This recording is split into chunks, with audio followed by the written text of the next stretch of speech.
اللہ فرماتے ہیں فسبح بحمد ربک واستغفر، اے محبوب اللہ کی تسبیح بیان کیجئے اور اس کی حمد بیان کیجئے۔ تسبیح کہتے ہیں سبحان اللہ کو، اور حمد کہتے ہیں اللہ کی حمد کو۔ واستغفر، اور اللہ کی سامنے استغفار کیجئے۔ انہ کان توابا، بے شک اللہ تعالیٰ ہی توبہ کو قبول کرنے والا ہے۔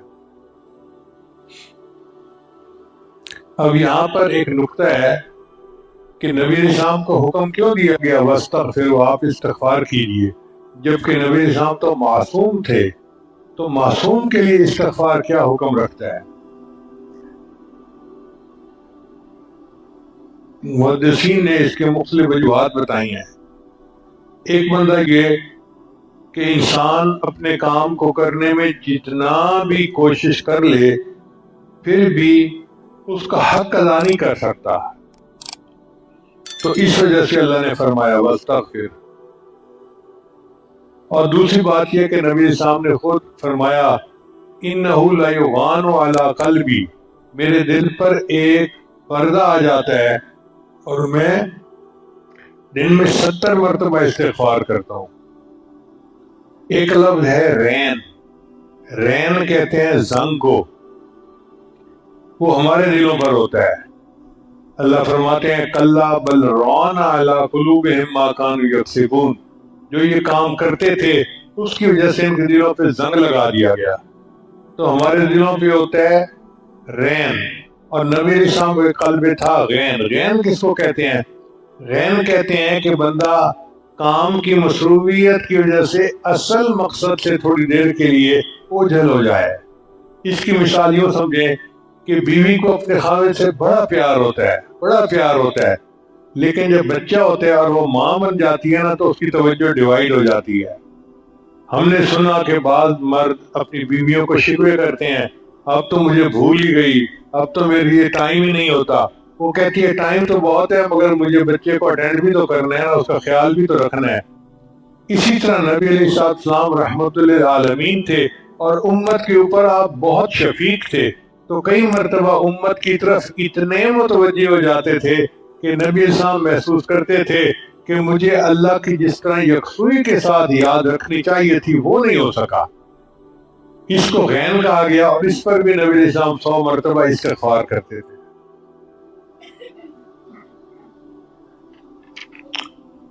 چنانچہ اس آیت کے اترنے کے بعد نبی علیہ السلام استغفار کی کثرت فرمایا کرتے تھے۔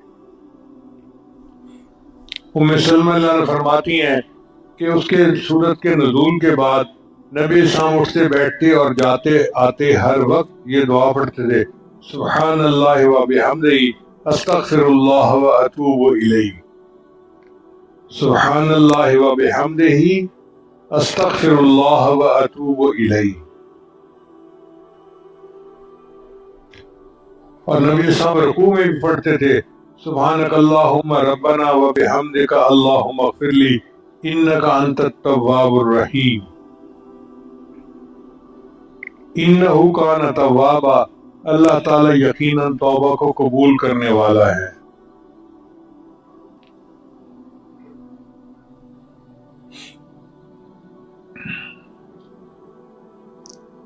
اس سورت کے نازل ہونے پر بعض صحابہ سمجھ گئے کہ نبی علیہ السلام کی جدائی کا وقت قریب ہے، چنانچہ اکثر صحابہ تو خوشیاں منا رہے تھے اس سورت کے نازل ہونے پر کہ اللہ نے فتح کی خوشخبری دے دی، لیکن صدیق اکبر رو رہے تھے۔ باقی صحابہ حیران ہوئے کہ بھئی ہم خوشیاں منا رہے ہیں کہ فتح کی خوشخبری آ گئی اور یہ بڈھا رو رہا ہے۔ تو صدیق اکبر سے پوچھا گیا کہ آپ رو کیوں رہے ہیں؟ تو انہوں نے کہا کہ مجھے نبی علیہ السلام کی الوداعی کی اس میں جھلک نظر آ رہی ہے۔ تو نبی علیہ السلام نے دیکھا کہ ابو بکر صدیق بہت غمزدہ ہے، تو نبی علیہ السلام نے ان کی دل کی تسلی کے لیے 3-4 باتیں کی۔ پہلی بات کی لو کنت متخذا خلیلا اتخذت ابی بکر خلیلا، اگر میں دنیا میں کسی کو خلیل بناتا تو ابو بکر کو خلیل بناتا، مگر میری خلت اسلامی تک بات کافی ہے۔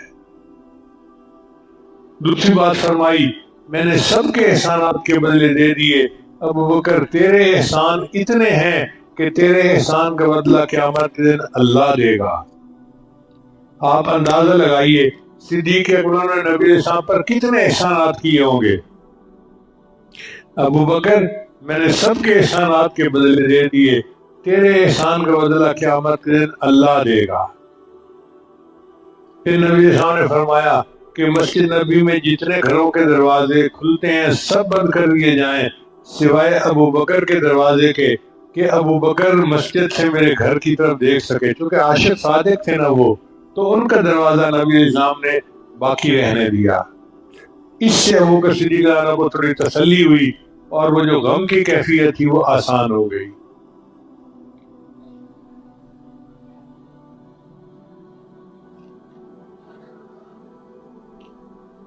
حضرت ابن عباس عنہ کی روایت ہے کہ جب اذا جاء نصر اللہ والفتح نازل ہوئی تو نبی اسلام نے سیدہ فاطمہ الزہرا رضی اللہ عنہا کو بلایا اور فرمایا کہ بیٹی اس صورت سے پتہ چلتا ہے کہ میری الوداعی کا وقت قریب ہے۔ بیٹی تھی وہ رونے لگ گئی، تو نبی اسلام نے فرمایا بیٹی رو نہیں، میرے گھر والوں میں سب سے پہلے تم ہی مجھے آ کر ملو گی۔ تو مسکرانے لگ گئی، ابھی رو رہی تھی ابھی مسکرانے لگ گئی۔ تو اللہ کی شان دیکھیں کہ جو نبی اسلام نے فرمایا اسی کے مطابق ہوا۔ آپ صلی اللہ علیہ وسلم کی وفات حسرت آیات ہوئی اور اس کے بعد پھر سیدہ فاطمہ الزہرا رضی اللہ عنہا کچھ ہی دنوں کے بعد نبی علیہ السلام کے ساتھ جا ملی۔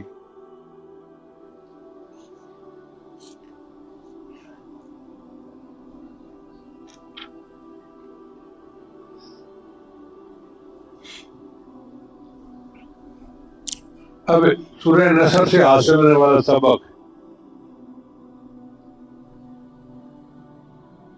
اذا جاء نصر اللہ والفتح، اس سے پتہ چلا کہ اللہ تعالیٰ کی مدد پہلے آتی ہے، فتوحات بعد میں ہوتی ہیں۔ مقصد یہ ہے کہ جو فتوحات ہیں وہ اللہ تعالیٰ کی مدد کا نتیجہ ہے، کسی لشکر کی قوت یا کسی کی ذاتی صلاحیت کا نتیجہ نہیں ہوتا۔ جو اللہ تعالیٰ کی طرف سے فتوحات کے دروازے کھلے ہوتے ہیں نا، وہ بندے کی اپنی محنت نہیں ہوتی، وہ اللہ کا انعام ہوتا ہے۔ ایسے بندے کو جس پر فتوحات کے دروازے کھلے ہوں، یہ بات یاد رکھنی چاہیے کہ اب میرا وقت قریب ہے۔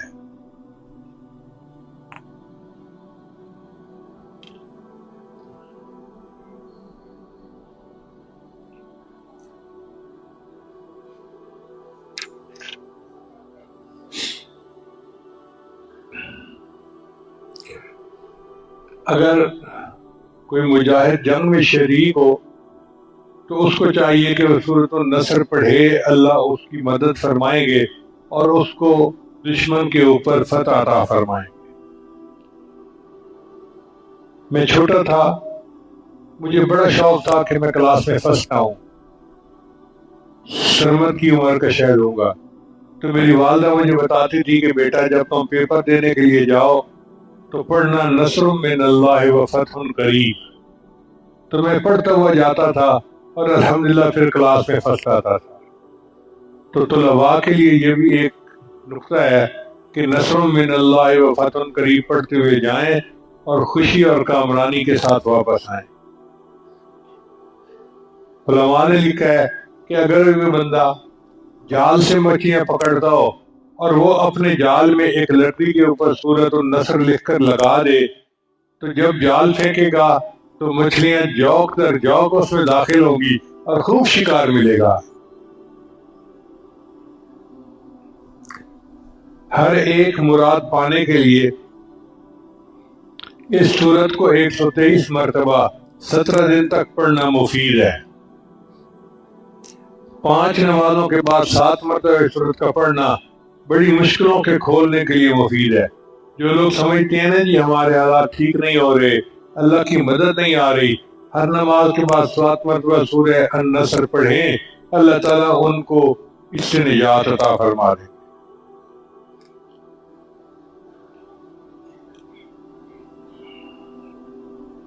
ایک شخص نے ابن سیرین رحمۃ اللہ علیہ، ابن سیرین تعبیر رویا کے امام تھے، ان کو کہا جی کہ میں خواب میں سورہ النصر پڑھ رہا ہوں۔ ان کا اچھا بھائی وصیت کر لو، اس لیے کہ تمہارا کام مکمل ہو گیا، اب الوداعی قریب ہے۔ اور ایسا ہی ہوا، چند دنوں بعد اس بندے کی وفات ہو گئی۔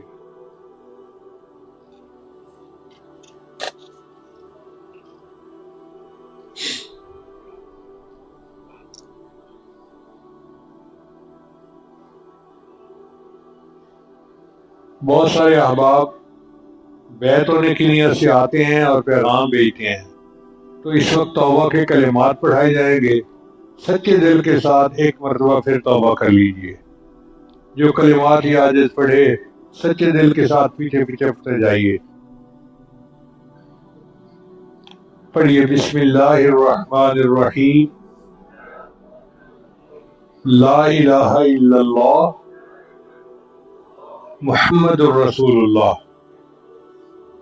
آمنت باللہ وملائکتہ وکتبہ ورسلہ والیوم الآخر والقدر خیرہ وشرہ من اللہ تعالی والبعث بعد الموت، آمنت باللہ کما ہوا باسمائہ وصفاتہ وقبلت جمیع احکامہ اقرار باللسان وتصدیق بالقلب، اشہد ان لا الہ الا اللہ واشہد ان محمدً عبدہ ورسولہ، استغفر اللہ ربی من کل ذنب واتوب الیہ برحمتک یا ارحم الراحمین۔ ان کلمات کو پڑھنے سے ہم تو بتائے ہو چکے ہیں، چند معمولات ہیں جن کو باقاعدگی سے کریں گے تو اللہ تعالیٰ دل کو منور کریں گے۔ پہلا عمل ہے 100 مرتبہ استغفار صبح شام پڑھنا، دوسرا ہے 100 مرتبہ درود شریف صبح شام پڑھنا، تیسرا قرآن مجید کی تلاوت روزانہ کرنا، ایک پارہ پڑھیں عام دنوں میں تو بہت اچھا، رمضان مبارک میں تلاوت کی کثرت کریں تو زیادہ فائدہ ہوگا۔ چوتھا عمل ہے چلتے پھرتے ہر وقت دل میں اللہ کو یاد کرنا، ہتھکار ول دل یار ول۔ اور پانچواں عمل ہے مراقبہ۔